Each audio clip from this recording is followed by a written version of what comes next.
미중 갈등이 심화되는 가운데 미국은 한국을 강하게 압박하고 중국은 한국을 무시하며 경계심을 보이고 있습니다. 이를 두고 한반도 현안에 있어 왕따를 의미하는 코리아 패싱이 아닌 한국 때리기라는 의미의 코리아 배싱이라는 말까지 나오고 있죠.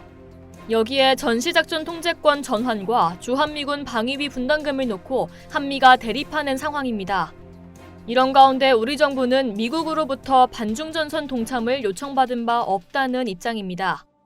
반면 중국에 대해서는 주시 중이라는 자세를 유지하고 있습니다. 미국은 우리 정부의 전방위적인 반중전선 합류를 압박하는 상황인데요. 미국은 중국을 견제하는 인도태평양 다자 안보협력 구상에 한국의 참여뿐 아니라 경제 부문에서도 중국 고립화에 동참을 강요하는 상황입니다. 앞서 키이스 크라크 국무부 경제차관이 한미 고위급 경제협의회 화상회의에서 화웨이 등 중국 IT 기업을 배제하겠다는 미국의 클린 네트워크 구상을 설명하고 우리 정부의 동참을 요청했습니다.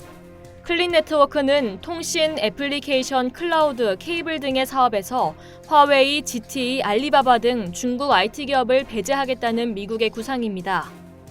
미국은 반중 경제전선으로 꼽히는 경제번영 네트워크에도 한국이 동참해줄 것을 압박하고 있습니다.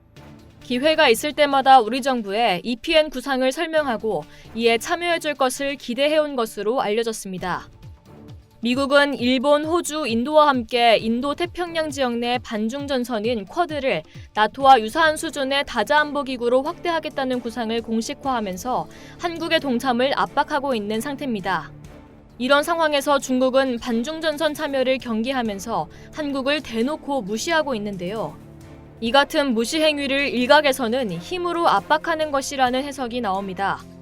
가장 대표적인 사례가 최근 BTS의 수상소감에 대한 중국 내 부정적 여론을 중국 공산당 기관지가 부채질한 사실입니다. 특히 공산당 기관지 인민일보의 자매지인 환구시보가 BTS를 공격하는 기사를 홈페이지 메인 기사로 2차례나 띄우면서 이번 사태가 중국 공산당 차원의 개입이 있었음을 시사했습니다. 중국의 한국 무시 논란은 지난 8월에도 있었습니다.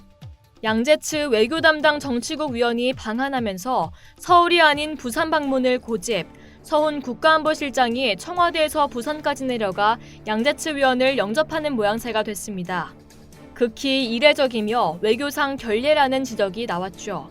이달 초 마이크 폼페이오 국무장관이 도널드 트럼프 미국 대통령의 코로나19 확진으로 방한을 취소하자 중국의 왕이 외교부장도 한국 방문을 전격 취소했습니다. 미국과 중국은 현재 보이지 않는 전쟁을 펼치고 있습니다. 시진핑 중국 국가주석은 23일 한국전쟁 참전 70주년 행사에서 패권주의 행태를 보이며 중국 주권과 안전을 위협하는 세력은 용납하지 않을 것이라며 만약 이런 일이 발생하면 참지 않고 통렬히 공격할 것이라고 목소리를 높였습니다. 이는 미국이 40여 년 만에 대만의 중국 본토를 타격할 수 있는 공격용 미사일 시스템 무기를 판매한 것을 의식한 발언으로 보입니다. 그동안 미국은 대만에 방어용 무기만을 판매했는데 이번에는 파격적으로 공격용 무기를 판매한 겁니다. 미중 갈등이 고조되는 가운데 러시아까지 끼어들었습니다.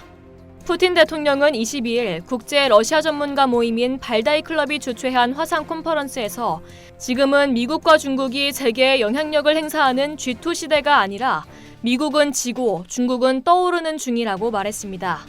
이상 열도튜브였습니다.